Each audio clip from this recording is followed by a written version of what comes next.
Is everything forgivable? When I was 17 years old, I was with my sister and we were driving up to Western Washington University. She was going to school there and it was after Christmas break. And when we left our home in Bellevue, it was snowing.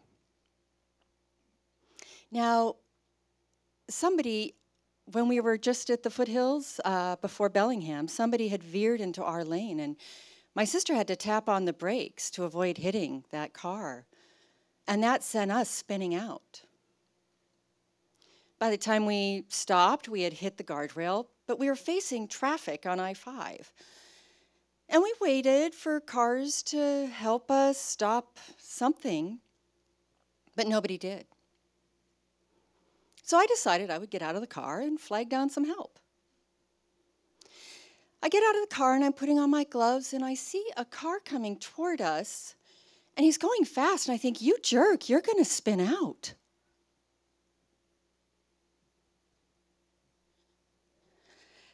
The next thing I know, I am flat on my back next to our car. My right leg is burning with an intensity I've never experienced before, and I'm looking around in a panic, trying to figure out what just happened to me. And when I look to my left, I see the bottom half of my left leg still in its jeans and sock. As they're working on me, I can hear my sister screaming at the man who hit me, her wails echoing from the foothills.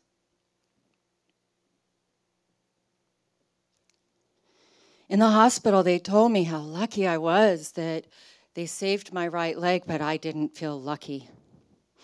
There was a burning, churning pot of emotions threatening to erupt, and I honestly thought that if I allowed myself to feel them, I would be consumed by them. So I spent years trying to bury them. Anger and depression have a way of oozing out, and that's certainly the case with me. When I was putting on my prosthetic leg in the morning, if it didn't fit correctly, I would throw anything across the room. You stupid leg maker can't even make a leg. And when I was walking with my boyfriend, if my leg hurt, which it often did, why are you walking so fast? And every year on the anniversary of my accident, I would just sink into a depression. On the outside, I appeared to be quite the survivor.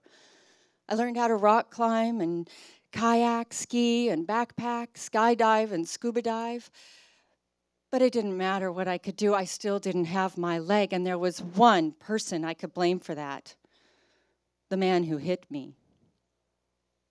Now, I'd only seen him once, and that was at the trial 2 years after the accident, but he and I weren't allowed to talk to each other. But I saw him over there at his table with his head cast down in shame. But he never looked me in the eye. In my early 30s, I was alone, feeling like one of life's biggest victims, and I could tell that the weight of my unexpressed emotions were limiting my life. I could hardly drive on the freeway anymore. I would sob uncontrollably. So afraid was I of getting hit by another car. I was a student of Aikido, a martial art. And one night, my partner threw me to the mat, as had happened so many other times. But that night, I landed on my back, the way I'd been in the accident. I couldn't get out of the dojo fast enough, and I never went back. I didn't know a lot about post-traumatic stress disorder, but I knew I needed help, and so I started counseling. Therapy was a time for me to finally grieve the loss of my leg and everything that went with it, to unbury all of that anger, the resentment, the bitterness, the blame, the victimhood, the desire for revenge, the depression, the fear, the sadness.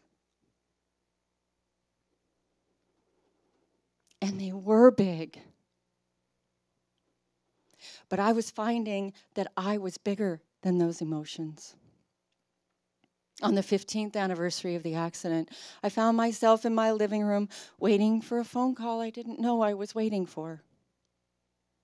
And then it hit me with all the power of a sledgehammer that Harvey, the man who hit me, he had never contacted me.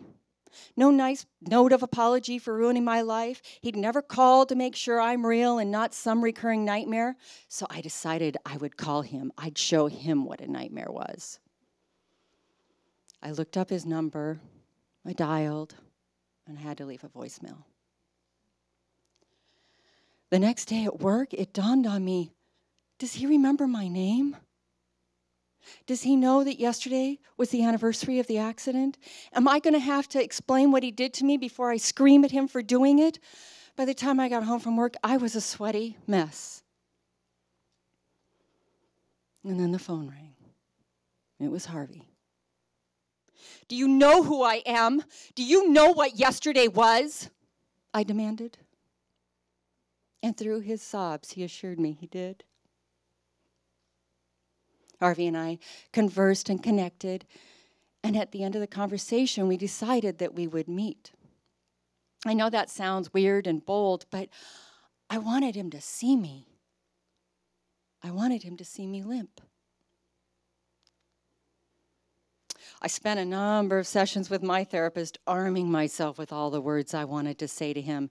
And unbeknownst to my therapist, I plotted my revenge. While I knew I couldn't rip him apart limb to limb in public, a good chest beating felt perfectly appropriate. I couldn't wait to see Harvey and give him his due.